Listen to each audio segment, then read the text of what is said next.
الحمدللہ رب العالمین والعاقبۃ للمتقین والصلاة والسلام علی سید الانبیاء والمرسلین اما بعد فاعوذ باللہ من الشیطان الرجیم بسم اللہ الرحمن الرحیم لقد کان لکم فی رسول اللہ اسوۃ حسنہ صدق اللہ العظیم وقال اللہ تعالی فی مقام آخر ان اللہ وملائکتہ یصلون علی النبی یا ایہا الذین آمنوا صلوا علیہ وسلموا تسلیما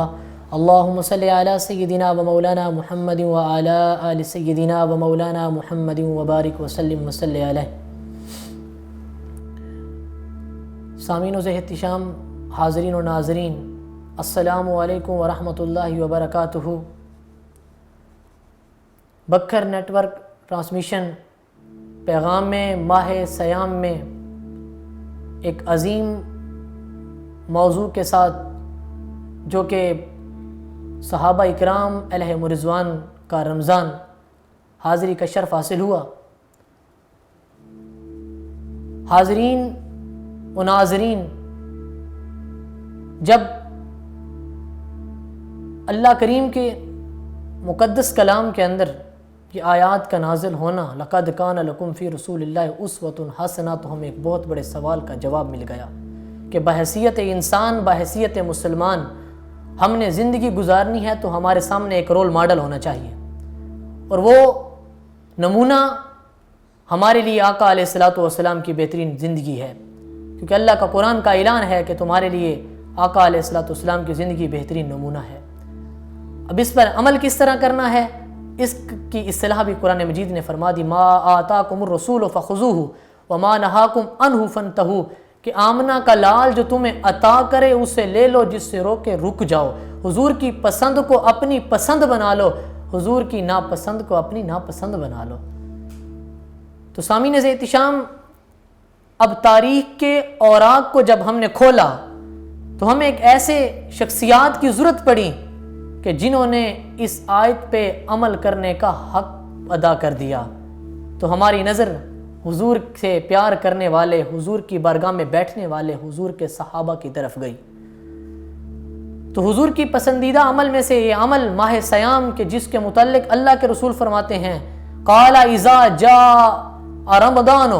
فتحت ابواب الجنت وغلقت ابواب النار، کہ جب ماہ سیام آتا ہے تو جنت کے دروازے کھول دیے جاتے ہیں، جہنم کے دروازے بند کر دیے جاتے ہیں، شیطان کو جکڑا جاتا ہے۔ اور ماہ سیام کی آمد سے قبل حضور اپنے صحابہ اکرام علیہ رضوان سے ایک استقبالی خطبہ دیا کرتے تھے، جس کا مفہوم یہ ہے کہ اے میرے لاڈلے صحابہ، مجھ سے پیار کرنے والے صحابہ، ایسا مہینہ آنے والا ہے کہ جس کے اندر راتوں کو تمہیں قیام کرنا ہوگا، صبح کے سورج طلوع ہونے سے قبل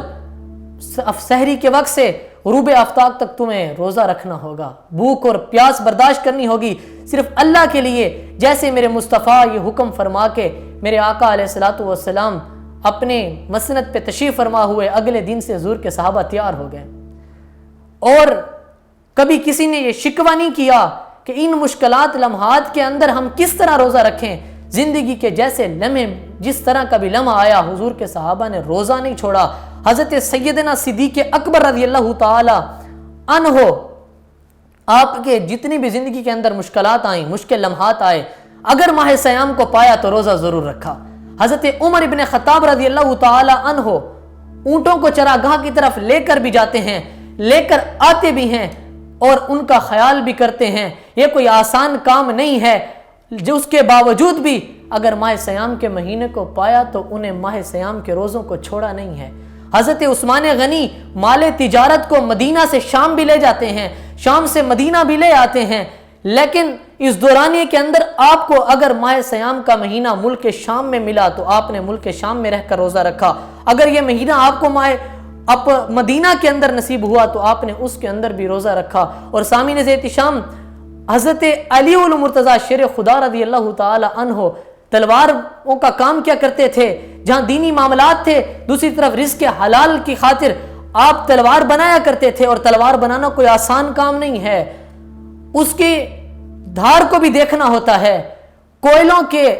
کو تپایا جاتا ہے، گرم کیا جاتا ہے، کوئلوں کی حرارت کے سامنے کھڑا ہو کر، اور بھاری لوہے کے ساتھ تلوار کا سیدھا کرنا کوئی آسان کام نہیں ہے، لیکن قربان جاؤں صحابہ اکرام علیہم رضوان کی عظمت کو سلام کہ جنہوں نے ان مشقت لمحات کے اندر جیسا وقت بھی آیا لیکن میرے محبوب کی اس اداب کو پر پورا عمل کیا، اس کو ترک نہیں کیا۔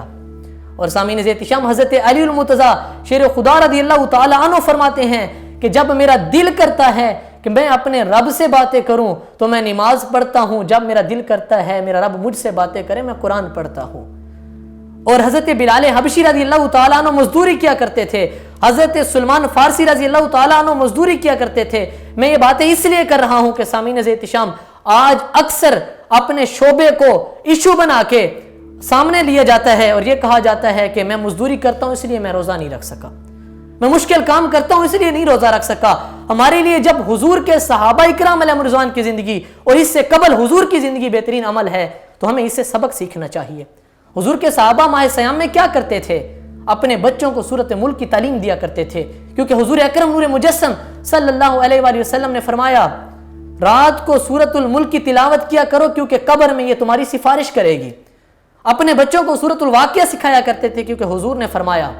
آمنہ کے لال نے فرمایا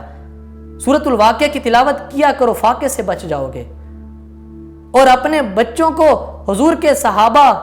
سورۃ المائدہ اور سورۃ النور سکھایا کرتے تھے کیونکہ حضرت مجاہد رضی اللہ تعالی عنہ فرماتے ہیں، آپ فرماتے ہیں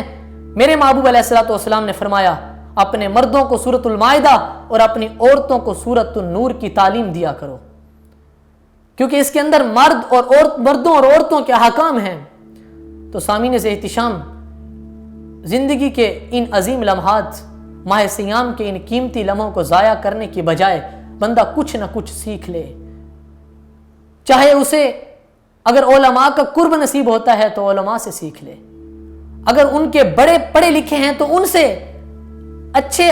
ان لمحات میں اچھی چیزیں سیکھ لے، اور سامعین احتشام فرائض علوم سیکھ لے، ضروری مسائل سیکھ لے۔ اور حضور کے صحابہ اب جب الوداعی لمحے آتے، ماہ سیام الوداع ہونے لگتا، در رسول پہ حاضر ہوتے، رم جھم بارش برستی، آنکھوں میں اتھرو آتے اور ہر ایک کے لبوں پہ یہی ہوتا تھا کاش کہ کوئی ایسا زمانہ آ جائے کہ سارا سال روزے رکھیں۔ یہ مزاج ہوتا تھا۔ اور سامعین احتشام، میں اپنی بات کو یہاں ختم کرنا چاہوں گا۔ حضرت عبداللہ بن عمر بن عاص رضی اللہ تعالی عنہ کی ایک بات حضور کی بارگاہ میں کی گئی تو حضور نے آپ کو بلا لیا۔ یہاں میں ضمناً ایک بات کرتا چلوں، آج غلط فہمیوں کی وجہ سے بہت سے گھر ٹوٹ چکے ہیں، بہت سی محبتیں بکھر چکی ہیں، بہت سے دوست جدا ہو گئے ہیں۔ وجہ کیا ہے؟ ہم بات کی تحقیق نہیں کرتے، کسی کی سنی سنائی پہ عمل کر کے دوسرے سے نفرت کرنا شروع کر دیتے ہیں، جبکہ حضور کے اس عمل سے ہمیں یہ سمجھ میں آ رہا ہے۔ آمنہ کے لال فرماتے ہیں حضرت عبداللہ بن عمر بن عاص کے بارے میں جب بات کہی گی تو حضور نے بلا لیا، فرمایا میں نے آپ کے بارے میں یہ سنا ہے کہ آپ یہ کہہ رہے ہیں کہ میرا دل کرتا ہے میں رات کو قیام کروں، قرآن مجید کی تلاوت کروں، صبح کا روزہ رکھوں، کیا آپ نے ایسا فرمایا ہے، کہا ہے؟ تو حضرت عبداللہ بن عمر بن عاص عرض کرتے ہیں اے پیارے محبوب میری جان آپ پہ قربان ہو، میں نے ایسا کہا ہے۔ تو حضور اکرم نور مجسم صلی اللہ علیہ وآلہ وسلم فرماتے ہیں مجھے آپ سے اس بات پہ اختلاف نہیں ہے، مجھے محبت ہے۔ تو سامعین احتشام، آپ فرماتے ہیں جبکہ اے پیارے آپ پر آپ کے جسم کا بھی حق ہے، آپ کے گھر والوں کا بھی حق ہے، زندگی کے اور معاملات بھی ہیں، آپ روزہ ضرور رکھیں، رات کو قیام ضرور کریں، لیکن اس چیز کا لحاظ رکھیں آپ ایسا عمل کریں، عمل تھوڑا ضرور ہو لیکن مستقل مزاجی ہو، استقامت ہو۔ تو سامعین احتشام، آپ حضور اکرم صلی اللہ علیہ وسلم نے فرمایا اگر آپ 3 روزے ہر ماہ رکھ لیں تو اللہ کریم آپ کو پوری زندگی روزہ رکھنے کا ثواب نصیب فرمائے گا۔ اللہ کریم کی بارگاہ میں عاجزانہ دعا ہے رب کریم میرے ٹوٹے پھوٹے الفاظ اپنی بارگاہ میں قبول فرمائے، ہم سب کو عمل کرنے کی توفیق عطا فرمائے۔ وما علینا الا البلاغ المبین۔